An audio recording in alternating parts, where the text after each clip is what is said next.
गुरुजी प्रणाम। प्रणाम भैया। गुरुजी, अब की बार दीपावली का पूजन का क्या मुहूर्त रहेगा? ऐसा है दीपावली का जो पर्व है ये महालक्ष्मी, महाकाली और महासरस्वती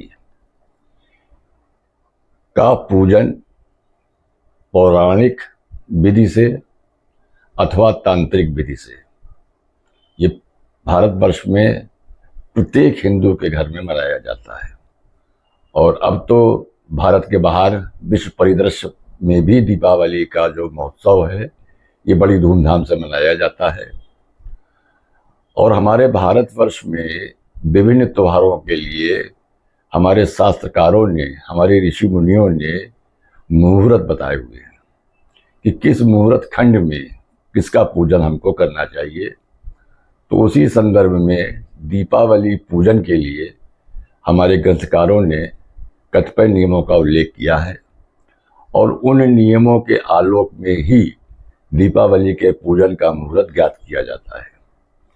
तो सर्वप्रथम हम आपको नियम बताते हैं कि कौन कौन से नियमों के आधार पर दीपावली का मुहूर्त ज्ञात किया जाता है। इसमें 7 प्रकार के नियम हैं और इन 7 नियम जिस काल खंड में संयोग करते हैं वही पूजन का मुहूर्त होता है।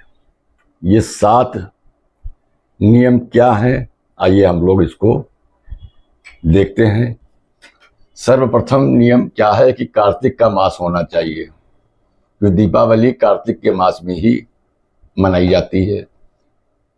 मास के अंतर्गत कृष्ण पक्ष होना चाहिए, पक्ष के अंतर्गत अमावस्या तिथि होनी चाहिए और अमावस्या तिथि के अंतर्गत प्रदोष काल में पूजन का विधान है।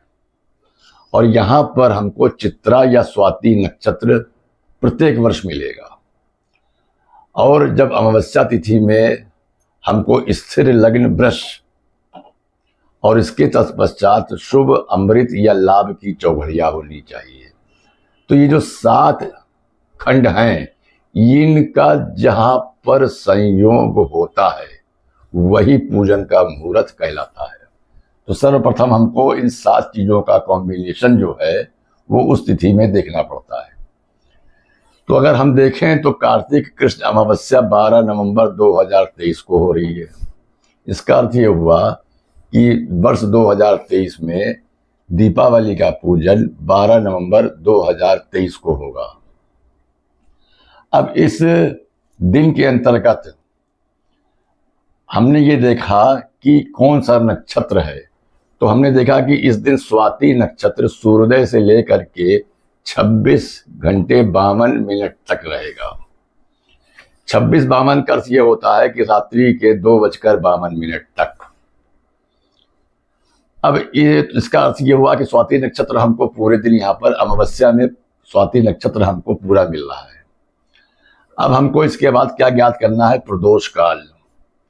प्रदोष काल हमारे दिन और रात्रि में विभिन्न प्रकार के काल खंडों में बांटा गया है। तो उसमें सर्वप्रथम रात्रि खंड में सर्वप्रथम जो काल है वो प्रदोष काल होता है। प्रदोष काल सूर्य अस्त से 3 मुहूर्त तक का इसका मान होता है। सामान्यतया औसतन 52 मिनट का एक मुहूर्त होता है। तो 3 मुहूर्त का मतलब हुआ कि 52 मिनट को 3 से जब हमने गुणा किया तो 2 घंटा और 36 मिनट हमको प्राप्त हुआ। प्रदोष काल निकालने के लिए सूर्य अस्त में से 2 घंटा 36 मिनट को जोड़ देते हैं। 12 नवंबर 2023 को सूर्य अस्त 17:11 अर्थात 5:11 पर हो रहा है। इसमें हमने 2 घंटा 36 मिनट प्रदोष काल का समय जोड़ दिया तो हमको प्राप्त हुआ 19:47। तो प्रदोष काल का समय क्या निकला? 17:11 से 19:47 तक।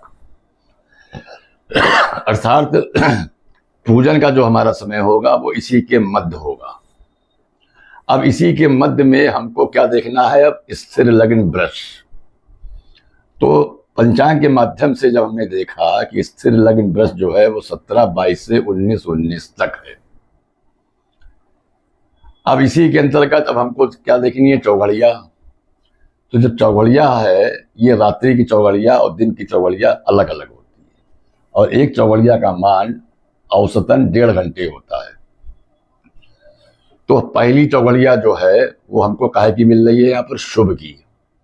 तो सूर्य अस्त के समय में हमने 1.5 घंटे को जब जोड़ दिया तो 17:11 से 18:41 तक शुभ की चौघड़िया प्राप्त हुई, और 18:41 से जब 1.5 घंटा हमने जोड़ा तो ये 22:11 तक हमको अमृत चौघड़िया प्राप्त हुई। अब प्रदोष काल का जो समय है, स्थिर लग्न वृष का जो समय है, और जो चौघड़िया का समय है, इन तीनों को जब हमने कंबाइंड किया तो 17:22 से 19:19 तक ये सबसे अति विशिष्ट और शुभ मुहूर्त दीपावली का आपको प्राप्त हुआ। इस कालखंड में ये जो सातों शर्तें हैं, ये सातों शर्तें हमको इस कालखंड में प्राप्त हो रही हैं। तो ये जो सातों हमारे जो नियम हैं, इस सातों नियम के अंतर्गत ये जो कालखंड हमको प्राप्त हुआ 17-22 से 19-19 तक, इसमें अमावस्या भी है, इसी कालखंड में प्रदोष काल भी है, इसी कालखंड में वृष लग्न भी मिल रही है, और इसी कालखंड में हमको अमृत चौघड़िया भी प्राप्त हो रही है। तो गृहस्थ वालों के लिए प्रदोष काल में का जो पूजन है वो सर्वोपरि और सबसे शुभ माना गया है। प्रदोष काल के अतिरिक्त एक काल और होता है, महानिशित काल। वो रात्रि वेला का काल होता है, अर्धरात्रि वेला का काल होता है। और महानिशित काल में जो तांत्रिक लोग होते हैं वो महालक्ष्मी का पूजन करते हैं, लेकिन जो गृहस्थ लोग होते हैं उनके लिए प्रदोष काल का ही पूजन का विधान शास्त्रकारों ने बताया है।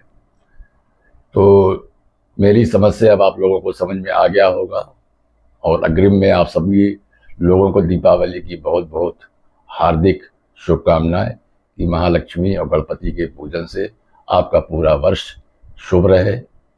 धन्यवाद।